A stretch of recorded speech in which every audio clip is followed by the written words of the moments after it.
The mountain man they called Caleb Crawford stood at the edge of Las Cruces, New Mexico, watching a stagecoach roll into town with the kind of dust cloud that spoke of desperate speed.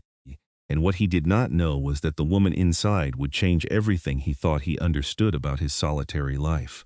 It was April 1878, and the desert sun beat down mercilessly on the adobe buildings that lined the main street, casting sharp shadows that provided the only relief from the relentless heat. Caleb had come down from his claim in the Organ Mountains for supplies, something he did only when absolutely necessary. He was a man built for endurance and isolation, standing well over 6 feet tall with shoulders broad enough to carry a full-grown deer without breaking stride.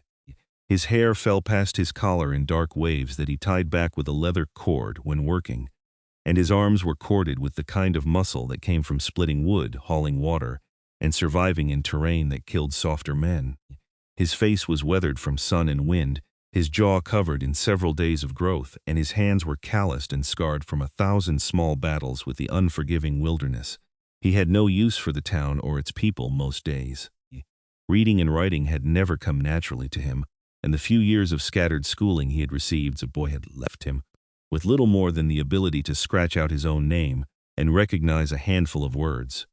Numbers came easier, enough to count his money and keep from being cheated, but books and letters remained a mystery that had long since ceased to trouble him. The mountains did not care if a man could read, only if he could endure. The stagecoach came to a lurching halt outside the general store, and the driver climbed down with visible relief. Caleb was loading his purchased supplies onto his pack mule when he heard the commotion. A woman's voice, clear and firm, was speaking to someone in what sounded like Spanish, but smoother somehow, different from the rough border Spanish he occasionally heard in town. He turned, curious despite himself, and saw her for the first time. She was stepping down from the stagecoach with the help of the driver, her traveling dress covered in trail dust but still retaining an elegance that seemed entirely out of place in Las Cruces. Her hair was the color of dark honey, pinned up in a style that was already coming loose from the journey, and her eyes were a startling green that caught the sunlight as she looked around the street. She was slender but not fragile, with the kind of posture that spoke of good breeding and education. Caleb guessed she was perhaps 23 or 24, young but not a girl. The woman was speaking to a Mexican trader who had approached her, and Caleb realized she was asking for directions. Her Spanish was flawless, flowing like water, and the trader responded with animation, clearly pleased to be addressed in his own language with such fluency. Then, to Caleb's surprise, a French merchant who ran the fabric shop came hurrying over, and the woman switched seamlessly to French, greeting him with what sounded like perfect pronunciation. Caleb stood frozen, his hand on the mule's pack, watching this impossible creature move through languages like he moved through familiar forest trails. The French merchant was gesturing excitedly, and the woman laughed, a warm sound that carried across the dusty street. Then an older German man who owned the brewery approached, and she greeted him in German, her face lighting up with genuine pleasure at the conversation. Someone bumped into Caleb from behind, breaking his trance. He shook his head and returned to securing his supplies, but his eyes kept drifting back to the woman. She was clearly looking for someone or something, her expression growing more concerned as the conversations continued. It was not his business. Caleb had learned long ago that involving himself in town affairs led to complications he did not need or want. He had his mountains, his solitude, and his work. That was enough. But then he heard the tone shift in the conversations around the woman. The French merchant was shaking his head regretfully. The German brewer was spreading his hands in a gesture of helplessness. The Mexican trader had already wandered off. The woman's face was growing pale beneath the dust of travel, and Caleb saw her hand grip her small traveling bag with white knuckles. Against his better judgment, he found himself walking toward her. As he approached, an older woman from the boarding house was speaking to her in English. "I am sorry, miss, but we have no rooms available. There was a fire last week in the other boarding house, and we are housing those families. Perhaps if you continue on to Mesilla. But the next stage does not leave until Monday," the woman said, her English as flawless as her other languages, though Caleb detected a faint accent he could not place. "I cannot afford to hire a private coach, and I was told I could find accommodation here." 3 days is a long time to wait on the street," the boarding house woman said, not unkindly. "But I have no space, not even a storage room." Caleb stopped a few feet away, suddenly uncertain. What was he planning to do? Offer his cabin to a stranger? The very idea was absurd. But the woman looked genuinely distressed now, and there was something in her eyes that reminded him of a deer he had once found caught in a thicket, exhausted from struggling but not yet ready to give up. "Excuse me," he said, his voice rough from disuse. He had not spoken to anyone in nearly 3 weeks. The woman turned to look at him, and up close, Caleb could see the intelligence in her eyes, the weariness around them from travel, and something else, something that looked like carefully controlled fear. "I could not help but overhear," he continued, feeling awkward under her direct gaze. "There is a widow woman, Mrs. Chen, who lives at the edge of town. She sometimes takes in boarders, Chinese lady, might have space." The woman's face brightened with hope. "Thank you. Could you direct me to her home?" Caleb pointed toward the eastern edge of town. "Adobe house with the blue door, garden out front. She speaks some English." "Thank you so much," the woman said, and then, to his surprise, she added something in what sounded like Chinese. Caleb stared at her. "What did you just say?" The woman looked slightly embarrassed. "I apologized for my poor Chinese and asked if you thought she would mind being approached by a stranger. I have studied Mandarin, though I am far from fluent." "You speak Chinese too?" The words came out before he could stop them.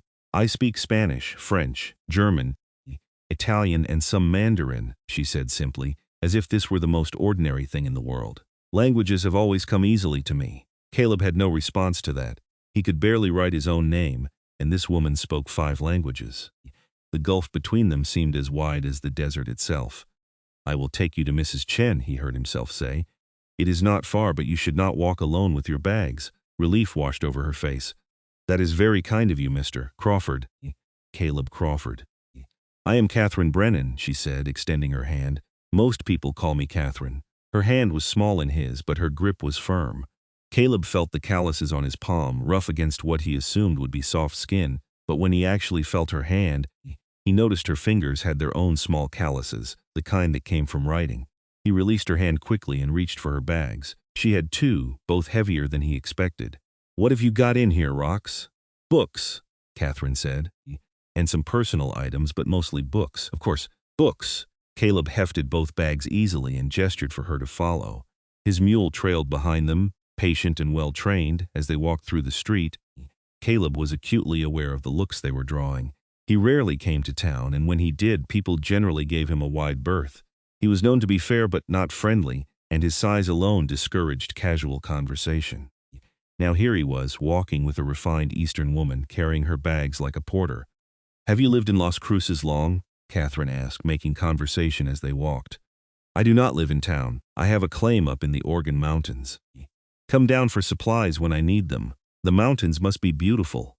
Caleb glanced at her, surprised. Most people talked about how dangerous or desolate the mountains were. "They are. I grew up in Boston," Catherine continued. "Very different from here. I have never seen landscape like this. It is harsh, but striking." "What brings you to New Mexico?" Caleb asked, then immediately worried he was being too forward. Catherine was quiet for a moment. When she spoke, her voice was more guarded.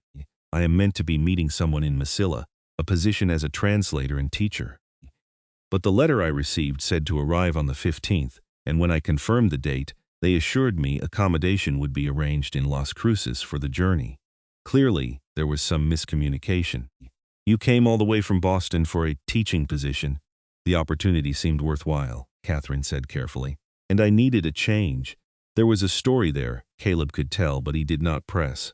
They had reached Mrs. Chen's house, identifiable by its blue door and the neat garden of vegetables and herbs out front. The adobe walls were well maintained, and chickens pecked in a small coop to one side. Caleb knocked on the door, and after a moment, Mrs. Chen appeared. She was a small woman in her 50s, her black hair, streaked with gray, and pulled back in a simple bun. Her face was lined but kind, and her eyes were sharp with intelligence. "Mr. Crawford," she said in careful English. "Expected to see you, Mrs. Chen. This is Miss Brennan. She is looking for a room for 3 nights. The boarding house is full." Mrs. Chen looked Catherine up and down, assessing. Then Catherine spoke, and Caleb realized she was using Chinese again. Mrs. Chen's eyebrows rose in surprise, and she responded, her voice animated. The conversation continued for a minute, both women speaking rapidly, and Caleb stood there feeling utterly lost and strangely fascinated. Finally, Mrs. Chen switched back to English. "You have interesting friend, Mr. Crawford." "Yes. I have room. Miss Brennan can stay. We discussed price. Catherine turned to Caleb with a genuine smile that transformed her tired face. Thank you so much for your help. I do not know what I would have done otherwise. It was nothing, Caleb said, setting her bags down inside the door. He felt suddenly eager to leave, unsettled by the unfamiliar feelings this woman stirred in him. I hope your position works out. Will you be in town long? Catherine asked, leaving at first light. Got what I needed. Then I wish you well, Mr. Crawford. Perhaps we will meet again. Caleb nodded, tipped his hat, and turned to leave, his mule following obediently. As he walked back toward the edge of town where he would make camp for the night, he could not stop thinking about green eyes and a voice that could speak in 5 different tongues. He tried to put Catherine Brennan out of his mind as he set up his simple camp outside town. The mountains called to him, promising the familiar solitude he craved. But that night, lying in his bedroll under a canopy of stars, he found himself wondering about her. What had driven a woman with her education and obvious refinement to come to the New Mexico territory? What was she running from or toward? It was none of his concern. By tomorrow, he would be back in his mountains, and she would be on her way to Mesilla. Their paths had crossed for an hour, nothing more. But fate, it seemed, had other plans. Caleb woke before dawn, as was his habit, and broke camp efficiently. He was leading his mule toward the general store to pick up one last item he had forgotten when he saw the commotion. A small crowd had gathered near Mrs. Chen's house, and he could hear raised voices. His stomach tightened with an inexplicable dread. Without thinking, he picked up his pace, pushing through the gathering people. Catherine stood in front of Mrs. Chen's house, her face pale but composed. Facing her were 3 men, rough-looking characters that Caleb recognized as part of a gang that sometimes operated in the area. The leader, a man named Sutton, was holding what looked like a letter. Says right here that you are carrying documents for the railroad, Sutton was saying, waving the paper. Valuable information about land deals and routes. Now we can do this easy or we can do it hard, but you are going to hand over whatever you are carrying. I do not know what you are talking about, Catherine said firmly. I am a teacher and translator. I have no documents about railroads. We have good information that says otherwise, another man growled. So stop lying and hand it over. Mrs. Chen had come outside and was standing protectively near Catherine, but Caleb could see the older woman was frightened. Several townspeople watched, but no one intervened. The sheriff was away in Mesilla, would not be back for 2 days. Caleb stepped forward, his hand resting casually on the hunting knife at his belt. Miss Brennan said she does not have what you are looking for. I suggest you move along. Sutton turned, his eyes narrowing when he saw Caleb. The mountain man had a reputation, deserved or not, for being someone you did not cross lightly. This is not your business, Crawford. I am making it my business. The tension ratcheted up. Sutton's 2 companions shifted, hands moving toward their weapons. Caleb remained still, but there was something in his posture, in the absolute calm of his stance, that spoke of capability and willingness. You going to take on all 3 of us for some woman you do not even know? Sutton challenged. If I have to. The standoff held for a long moment. Then Sutton spat in the dirt. This is not over. We know she has those documents and we will get them. The 3 men backed away, but the threat hung in the air. The crowd dispersed quickly, wanting no part of trouble. Mrs. Chen hurried inside, shaken. Catherine turned to Caleb, and he saw that despite her outward composure, she was trembling. Thank you, again. What was that about? Caleb asked bluntly. Are you carrying railroad documents? No, Catherine said. At least, I do not think so. My employer in Mesilla works for a surveying company that sometimes does work for the railroad. But I was not given any documents to carry, just my own personal papers and letters of reference. Could someone have slipped something into your bags? Catherine's eyes widened. I suppose it is possible. In Santa Fe, where I changed stages, there was some confusion with the luggage. But why would anyone do that? To move information without drawing attention, Caleb said grimly. A woman traveling alone, no one would suspect. Did you check your bags this morning? No, I have not unpacked yet. You should now. They went inside, where Mrs. Chen had already pulled Catherine's bags into the main room. With shaking hands, Catherine opened the first bag. Clothes, personal items, nothing unusual. But in the second bag, buried beneath books and papers, she found a leather folder that did not belong to her. Caleb opened it carefully. Inside were surveying maps, documents with railroad seals, and what looked like correspondence about land purchases and planned routes. It was exactly the kind of information that would be valuable to rival companies or people looking to buy up land before prices rose. Someone did plant this on you, Caleb said. Question is, who, and were they planning to retrieve it in Masilla, or were you meant to take the blame if it was discovered? Catherine sank into a chair, her face stricken. This is not what I signed up for. I am just supposed to teach and translate. I need this position. I have nothing to go back to in Boston. Something in her voice, an edge of desperation, made Caleb's protective instincts flare stronger. What happened in Boston? Catherine was quiet for a long moment. Then she spoke, her voice low. My father was a professor of languages. He taught me everything. Encouraged my studies. When he died last year, I discovered he had debts I knew nothing about. The house had to be sold. I had no family left, no prospects. A woman with education but no connections or money has limited options. When the position here was advertised, requiring someone who spoke multiple languages, it seemed like providence. But now someone has used you as a mule for smuggling information, Caleb said, anger building in his chest. And Sutton and his men will not give up. They were hired to get these documents, and they will come after you again. What should I do? Catherine asked, looking up at him with those green eyes. Caleb knew what he should do. He should tell her to go to the law, wait for the sheriff to return, let the authorities handle it. He should walk away, get back to his mountains, his simple life. Instead, he heard himself say, You are coming with me. Catherine blinked. What? Those men will not stop. They will catch you on the road to Masilla, or they will search Mrs. Chen's house and endanger her. You need to disappear for a while, until this cools down or the sheriff can handle it properly. But I cannot just vanish. My position will still be there in a week or two, or it will not, but at least you will be alive. Mrs. Chen had been listening quietly. Now she spoke up. Mr. Crawford is right. Not safe for you here. Not safe for me if they come back. But where would I go? Catherine asked. In the mountains. No one knows exactly where it is, and those men would not survive the climb even if they tried to follow. You can stay until the sheriff returns and handles this situation. I cannot impose on you like that. Caleb stood. It is not an imposition. It is survival. Pack light, just essentials. We leave in an hour. He left before Catherine could argue further, going to purchase additional supplies. His mind was racing. What was he thinking, bringing a woman to his cabin?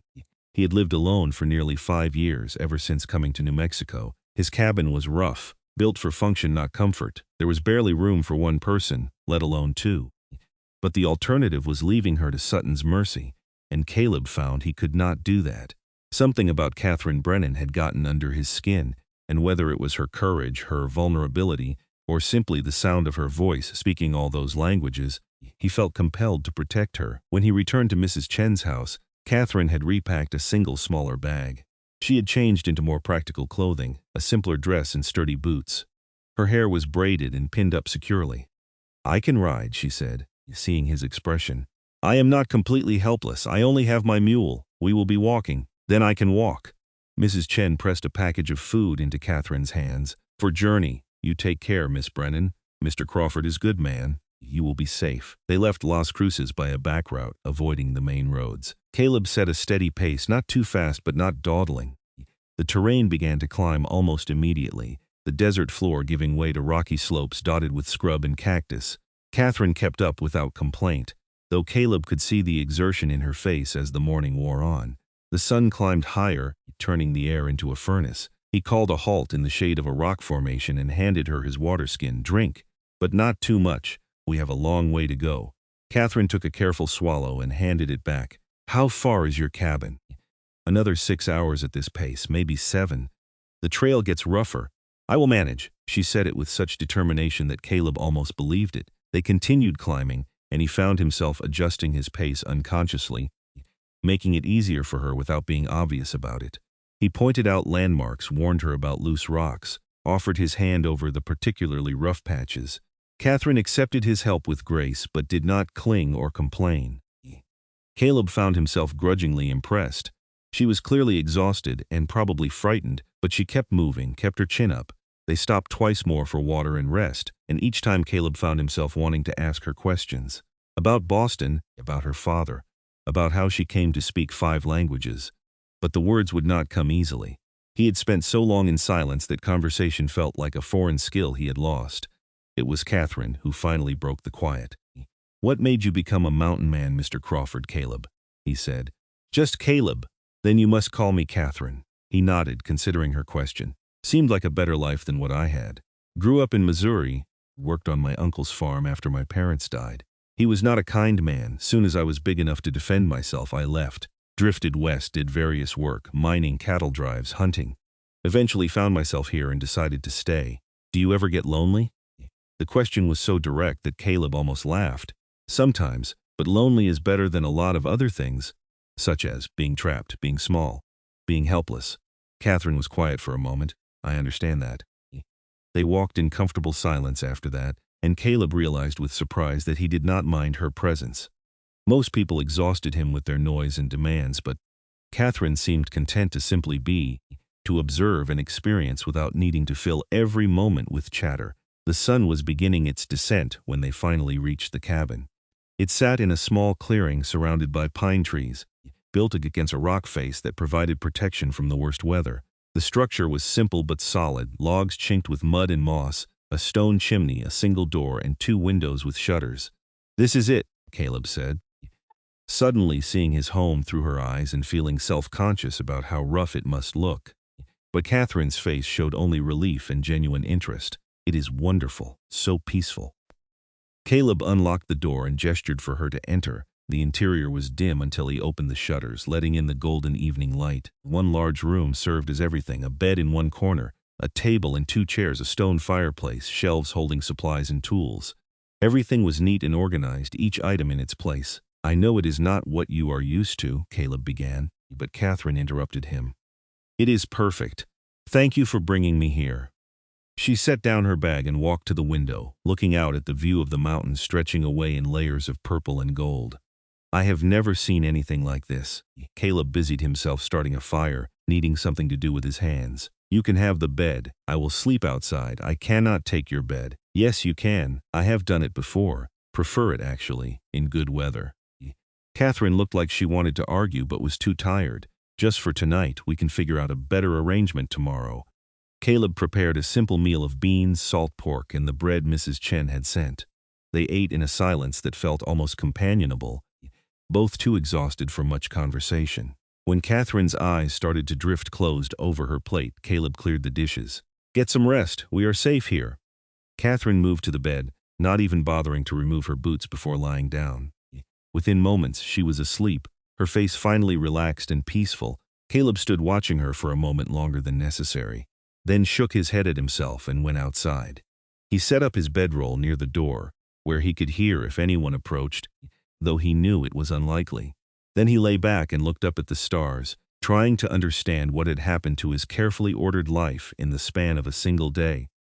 The next morning, Caleb woke to the smell of coffee. He sat up, confused, and saw smoke coming from the chimney. Inside the cabin, he found Catherine at the fireplace, having somehow figured out his coffee pot and supplies. I hope you do not mind, she said. I wanted to do something useful. Caleb took the cup she offered and sipped. It was better coffee than he usually made. You did not have to. I wanted to. You have done so much for me.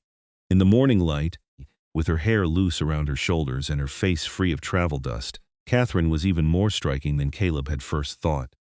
He looked away quickly, focusing on his coffee. We should talk about what happens next, he said. Catherine nodded, settling at the table. I have been thinking about that. I need to get word to my employer in Masilla, explain what happened. And those documents should probably go to the authorities. Sayevs, the sheriff, should be back in Las Cruces by the end of the week. I can take the documents to him, explain the situation, but what about Sutton and his men? They think I have what they want. Let them think it. Long as you are up here, they cannot get to you. Eventually, they will give up or get caught. I cannot hide forever. Not forever, just long enough. Catherine cupped her hands around her coffee mug. May I ask you something? I suppose. Why are you helping me? You do not know me. This is not your problem. Caleb was quiet, thinking. I do not rightly know, he finally admitted. Seemed like the right thing to do. Not many people would have intervened. Twice. Maybe I am not like most people. No, Catherine said softly. I do not think you are. Something passed between them in that moment, an understanding, a connection that Caleb did not fully understand but could not deny. He cleared his throat and stood abruptly. I need to check my traps. You should stay close to the cabin. There are mountain lions in the area, and bears. I will stay close, Catherine promised. Caleb spent the morning working his trapline, but his mind kept drifting back to the cabin and the woman inside it. When he returned around midday with 2 rabbits, he found Catherine sitting outside in the shade, reading one of the books she had brought. She looked up as he approached. Any luck? He held up the rabbits. Dinner. Can I help prepare them? Caleb expected her to be squeamish, but Catherine proved surprisingly capable. She had helped her father's housekeeper with cooking, she explained, and while she had never skinned a rabbit before, she watched carefully and learned quickly. You are good with your hands, Caleb observed as she worked on preparing vegetables to go with the meat. I like practical work. People assume that because I study languages, I must be completely impractical, but I have always enjoyed learning how to do things. Where did you learn all those languages? Catherine's face brightened with enthusiasm. My father taught me French and German first when I was very young. He believed children learned languages most easily. Then I studied Spanish and Italian in school. The Mandarin I learned from a Chinese family that lived near us in Boston. The mother taught me in exchange for English lessons. Must take a long time to learn all that. It is easier when you love it. Each language is like a puzzle, a different way of seeing the world. The same idea can sound completely different depending on how you express it. Caleb listened, fascinated despite himself. I can barely read English. Always had trouble with letters, they get jumbled up in my head. Can you read it all? Catherine asked gently, without judgment. Some I know my numbers better than my letters, can figure enough to get by, but books, he shrugged. Never saw the point. There is no shame in that. Many intelligent people struggle with reading. I am not intelligent like you. Intelligence comes in many forms, Catherine said firmly. You built this cabin, survive in the wilderness, navigate terrain that would kill most people. That requires tremendous intelligence. Caleb had never thought of it that way. That is just common sense. Is it? Could I do what you do? You could learn, and you could learn to read better if you wanted to. The conversation stayed with Caleb through the afternoon and into the evening. After dinner, as they sat watching the sun set over the mountains, Catherine said, Would you like me to teach you? Teach me what? To read. Better than you do now. I am a teacher, after all. It is what I do. Caleb's first instinct was to refuse. Learning to read was for children, not grown men. But something in Catherine's expression, hopeful and kind, made him hesitate. Why would you want to do that? Because I am going to be here for at least a week, possibly more. I need something to occupy my mind, and teaching is what I am good at. And because I think you are far more capable than you believe. I do not have any books up here. Catherine smiled. I brought 3. That is more than enough to start. And so, in the strangest twist of his solitary life, Caleb Crawford found himself sitting at his own table each evening, painfully working through basic reading exercises with a woman who spoke 5 languages and had more patience than anyone he had ever met. It was harder than he expected and easier than he remembered. Catherine had a gift for teaching, breaking down the words into sounds, finding patterns, never making him feel stupid when he struggled. She discovered that he learned better when he could connect words to things he knew, so she wrote out labels for objects around the cabin, making reading practical rather than abstract. Days fell into a rhythm. Caleb would wake early and do his work, checking traps, hunting, maintaining his claim. Catherine would prepare meals, tidy the cabin, and read. In the evenings they would eat together and then work on reading lessons until the light faded. Then they would sit outside and talk, or sometimes just sit in comfortable silence, watching the stars emerge. Caleb had never lived with another person in such close quarters, and he expected it to chafe, to make him restless and irritable. Instead, he found Catherine's presence oddly soothing. She seemed to understand his need for quiet, for space, but she also drew him out in ways no one else ever had. She asked him about his life, and he found himself telling her stories he had never shared with anyone. About leaving Missouri at 16, about working cattle drives and nearly dying of thirst in West Texas, about finding his way to the mountains and feeling, for the first time, like he belonged somewhere.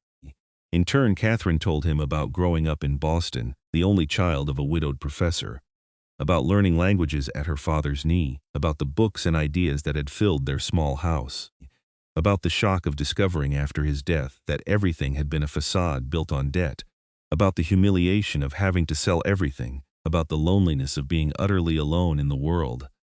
I understand why you came to the mountains, she said one evening. There is freedom in having nothing to lose, but you do not have nothing. Caleb said. You have your mind, you're learning. That is worth something. It is worth very little to most people, especially coming from a woman. Then most people are fools. Catherine turned to look at him in the firelight. Thank you for saying that. It is just the truth. Something was building between them. Caleb could feel it. It was there in the way Catherine's hand would brush his when she passed him something, in the way his eyes followed her movements around the cabin, in the way conversations would trail off as they simply looked at each other. He tried to ignore it. She was educated, refined, everything he was not. When this situation was resolved, she would go to her teaching position in Masilla, and he would return to his solitary life. That was how it had to be.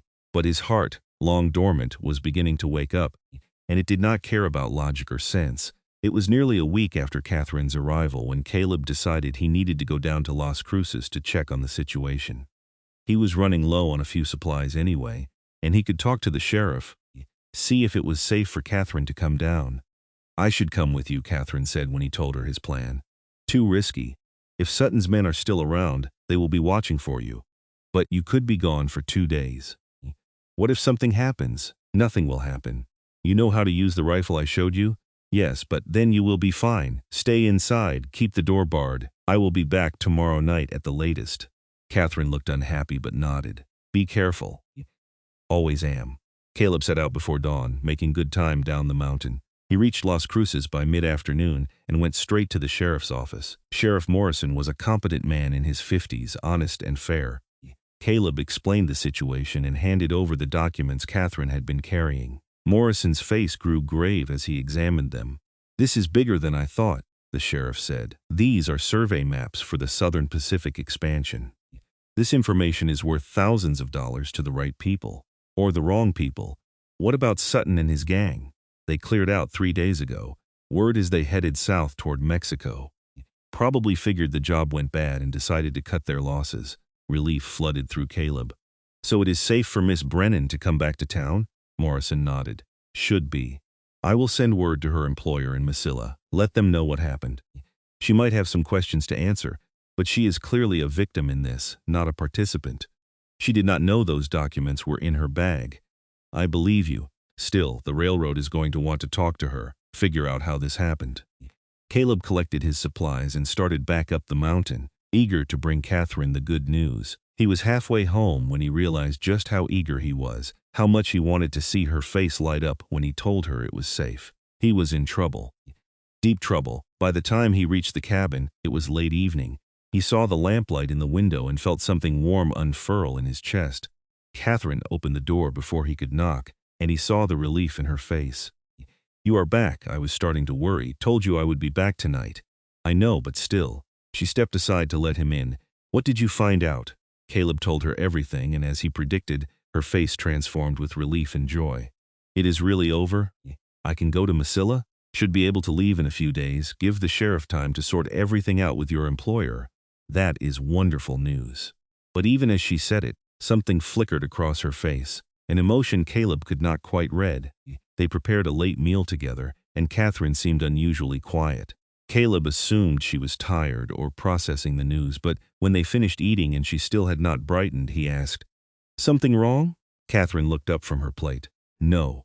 Everything is right. I should be happy. But you are not? She hesitated, then spoke carefully. I am grateful that the danger has passed, and I am looking forward to finally starting my position, but what? I will miss this, being here, the quiet, the mountains. She paused. I will miss you. The words hung in the air between them. Caleb felt his heart hammering in his chest. Catherine, I know it is foolish, she continued, the words coming faster now. We barely know each other. We come from completely different worlds, but this past week has been one of the happiest of my life, and I do not want it to end. Caleb stood abruptly, pacing to the fireplace.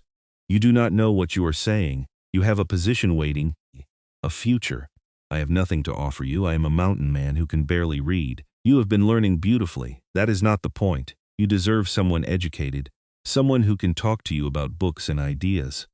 I want someone who listens when I talk. Someone who sees me as I am, not as what I am supposed to be. Someone who makes me feel safe and valued. Catherine stood and walked to him. I want you, Caleb. He turned to face her, and the look in her eyes nearly undid him. I am twice your age. You are 32. I am 24. That is hardly scandalous. You are refined and educated, and you are strong and good and honest. Why are you trying so hard to talk me out of this? Because when you leave, it is going to hurt, and I have been alone long enough that I forgot what that feels like. The admission cost him, but once it started, he could not stop. You walked into my life and turned everything upside down. I think about you all the time. Your voice, your smile, the way you get excited about words. I am falling in love with you, Catherine, and it terrifies me, because I know you are going to leave. Catherine reached up and touched his face, her palm gentle against his rough beard. What if I do not want to leave? Your position can wait, or I can turn it down. There will be other positions, but there is only one you. Caleb caught her hand, pressing it against his cheek.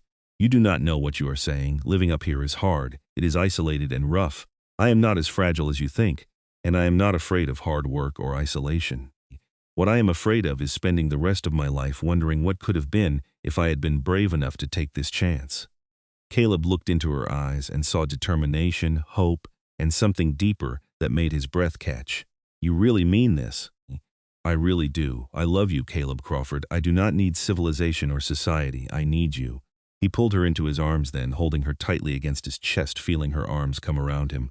I love you too, he said into her hair. More than I thought I could love anyone. Catherine tilted her face up and Caleb kissed her, gentle at first and then deeper, pouring all his longing and hope and fear into that kiss. When they finally broke apart, both were breathing hard. So what happens now? Catherine asked. Now we figure it out. Together. They talked late into the night, making plans.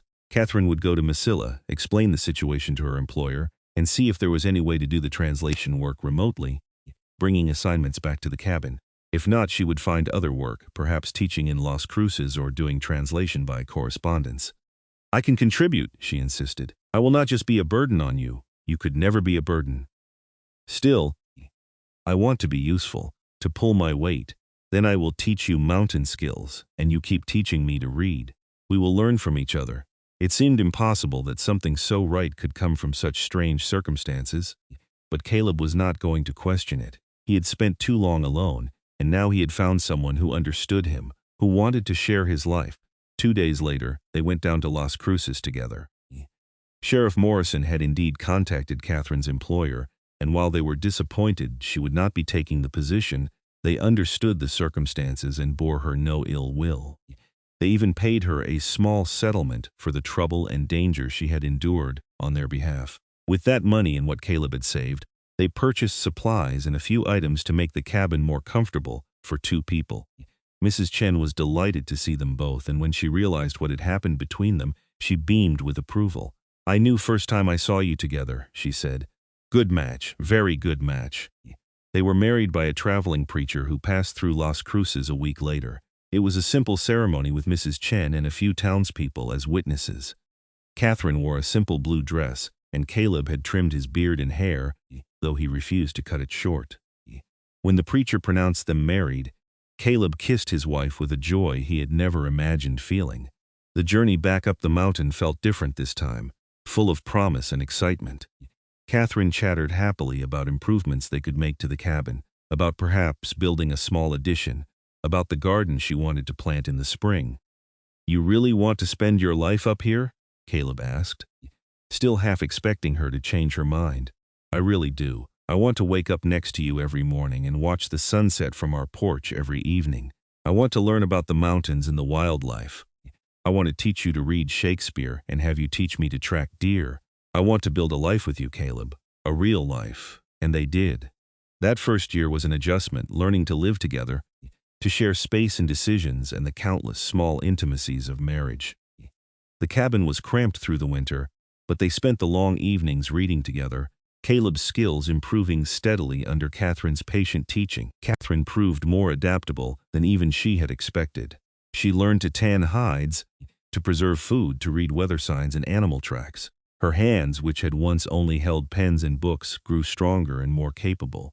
She corresponded with scholars and linguists, taking on translation work that she could do from the cabin and send by post. It brought in modest income and kept her mind engaged. For his part, Caleb discovered he enjoyed having someone to share his life with. He taught Catherine everything he knew about surviving in the mountains, and he found that explaining things to her helped him understand his own knowledge more deeply, and slowly, painfully at first, but with growing confidence, he learned to read. The first time he read an entire page of a book aloud without help, Catherine cried with pride and joy. The first time he wrote her a letter, short and simple but entirely his own words, she treasured it like gold. In the spring, they expanded the cabin, adding a second room and a proper porch. Neighbors they did not know they had, other mountain people living in isolated claims, started appearing occasionally for visits. Catherine's gift for languages extended to the Apache who sometimes passed through the area, and she learned enough of their language to communicate, earning their respect and friendship. When Catherine discovered she was pregnant in their second year of marriage, Caleb was terrified and elated in equal measure. The nearest doctor was in Las Cruces, a full day's journey away, but Mrs. Chen, when they consulted her, agreed to come stay with them when Catherine's time grew near. Their son was born on a clear October morning with Mrs. Chen's skilled assistance and Caleb pacing outside like a caged mountain lion. When he finally held his son, a squalling red-faced bundle, Caleb felt something inside him shift and settle. This was his family. They named the boy Thomas, after Catherine's father. He grew up wild and free in the mountains, learning to read from his mother and to survive from his father, speaking English, Spanish, and bits of several other languages before he could write his own name. 2 years later, a daughter came, dark-haired and green-eyed like her mother. They named her Sarah. She was quieter than her brother, more studious, but just as capable in the wilderness. The cabin grew again, expanding to hold their growing family. Caleb built furniture, shelves for Catherine's ever-expanding collection of books, a desk where she worked on translations and he practiced his writing. They added a root cellar, a chicken coop, a small barn for the horse and mule they now kept. Life was not always easy. There were hard winters when supplies ran low, illnesses that frightened them, injuries that had to be tended without a doctor. But through it all, they had each other, and that made every hardship bearable. Caleb never stopped marveling at his wife. Catherine in the morning light, her hair loose around her shoulders as she made coffee. Catherine teaching their children to read in 3 languages simultaneously. Catherine laughing as she chased chickens back into their coop, her refined Boston accent swearing in fluent Spanish. Catherine in his arms at night, her head on his chest, whispering words of love in whatever language struck her fancy. For her part, Catherine treasured every aspect of their life. The simple rhythm of days, the beauty of the mountains, the strength and gentleness of her husband. She had never been happier than she was in this rough cabin, with this man who had once believed he had nothing to offer. They made occasional trips to Las Cruces for supplies and to maintain connections with the few friends they had. Mrs. Chen became a surrogate grandmother to their children, teaching them Chinese and cooking them special treats. The town grew and changed around them, but their mountain remained constant. Years passed. Thomas grew tall and strong like his father, though he had his mother's gift for languages. He left eventually to attend university back east, breaking Catherine's heart and making her proud in equal measure. Sarah stayed closer to home, marrying a surveyor and settling in Las Cruces. Close enough to visit regularly, Caleb and Catherine grew older together, their hair graying, their faces weathering like the mountains around them. Caleb's reading improved until he could tackle nearly any book, though he still preferred Catherine to read aloud in the evenings. Catherine's hands grew as tough and capable as any mountain woman's, though she never lost her love of words and learning. They became local legends of sorts. The educated woman who spoke 5 languages and chose to live in a mountain cabin. The mountain man who had learned to read and write love letters to his wife. People told their story with a mixture of romance and admiration. On their 25th wedding anniversary, Caleb gave Catherine a gift he had been working on in secret for months. It was a book, handmade, bound in leather he had tanned himself. Inside, he had written their story in his own careful hand.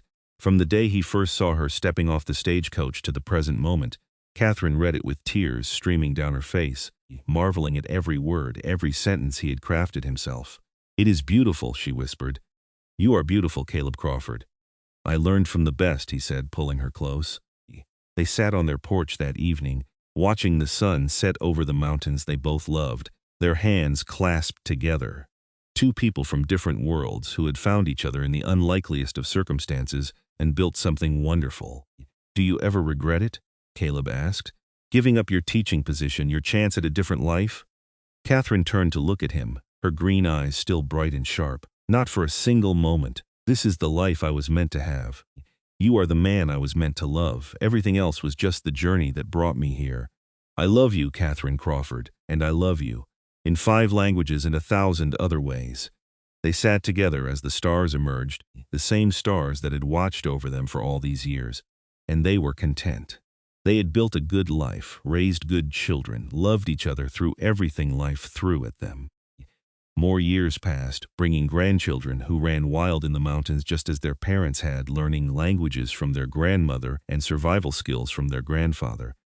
The cabin expanded again, rooms added for visiting family, porches extended for warm summer evenings. Catherine continued her translation work well into her 60s, her mind sharp as ever.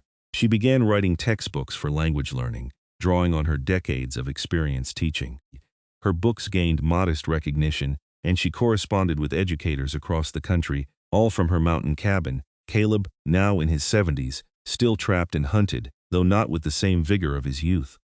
He had become something of a sage to younger mountain men, sharing his knowledge of the land and weather, of surviving in harsh conditions, and he still read every evening, working his way through the library Catherine had accumulated over the years. They celebrated their 50th wedding anniversary surrounded by children, grandchildren, and friends. Thomas came from Chicago, where he worked as a professor of Romance languages. Sarah brought her large family from Las Cruces. Mrs. Chen, now in her 90s but still sharp, made the journey up the mountain one last time. The celebration was simple but joyful, full of laughter and stories. As evening fell and the younger grandchildren were put to bed, the adults gathered around the fire. Thomas asked his father to tell the story of how he and Catherine had met. Caleb looked at his wife, who smiled and nodded, and so he told it, his voice still strong despite his years, how a mountain man who could barely write had fallen in love with a woman who spoke 5 languages fluently. How she had changed his life, opened his world, taught him that intelligence and worth came in many forms.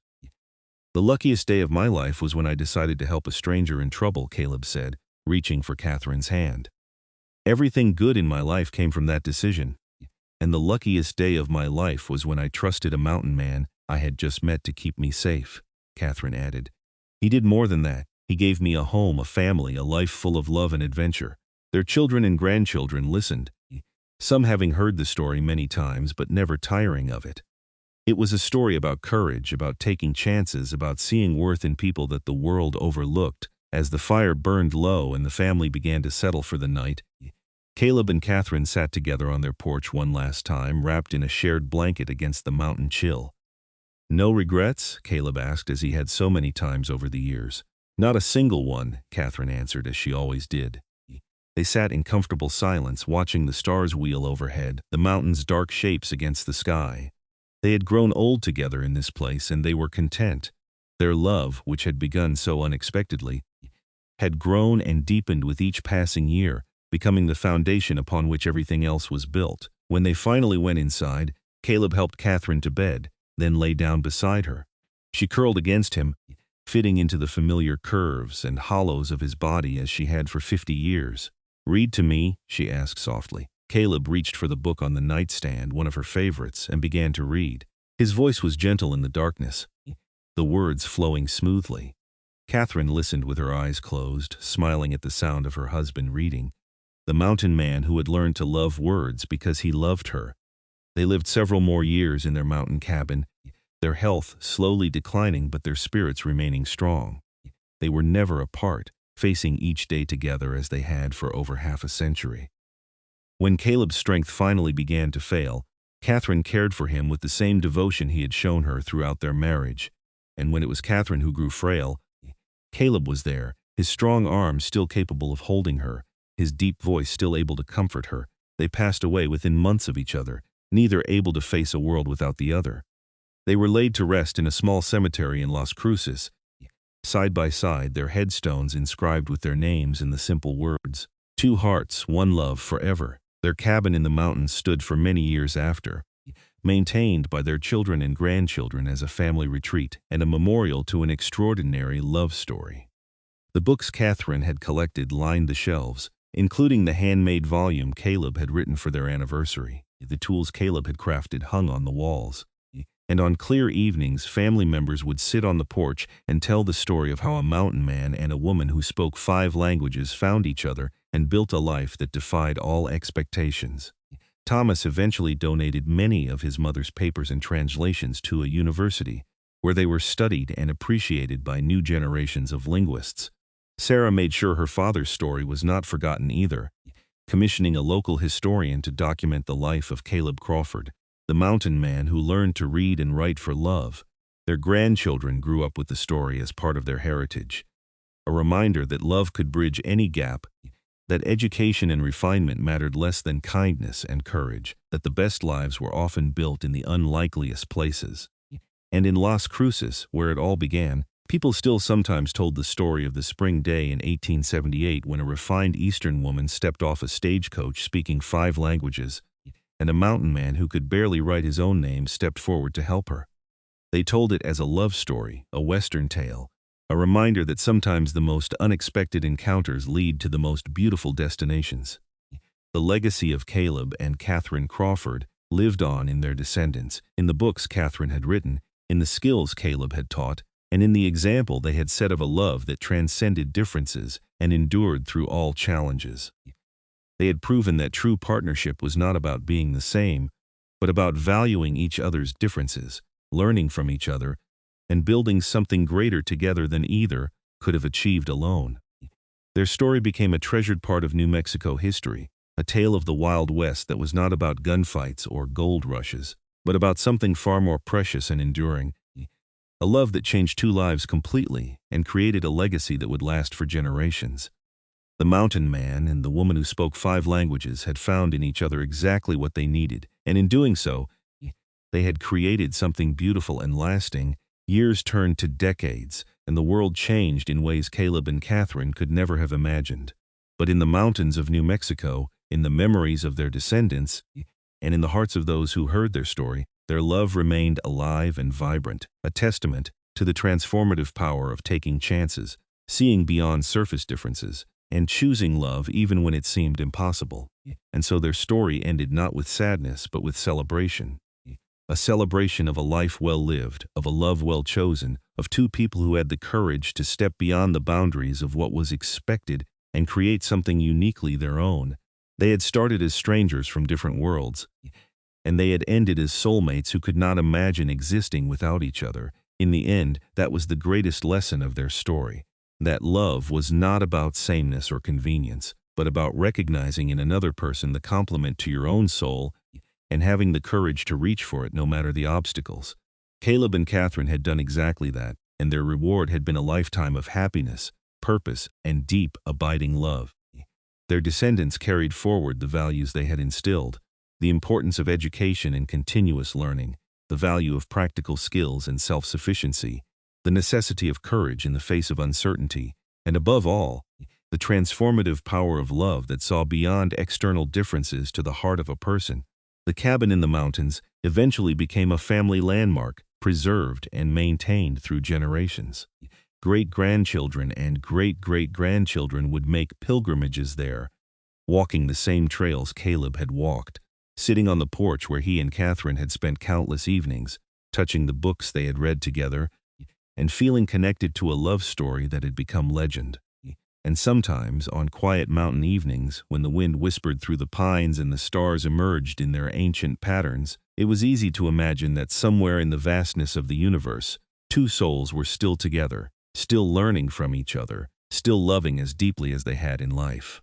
The mountain man and his multilingual wife, forever intertwined, their story a beacon of hope and possibility for anyone who believed that love could conquer any obstacle and bridge any divide.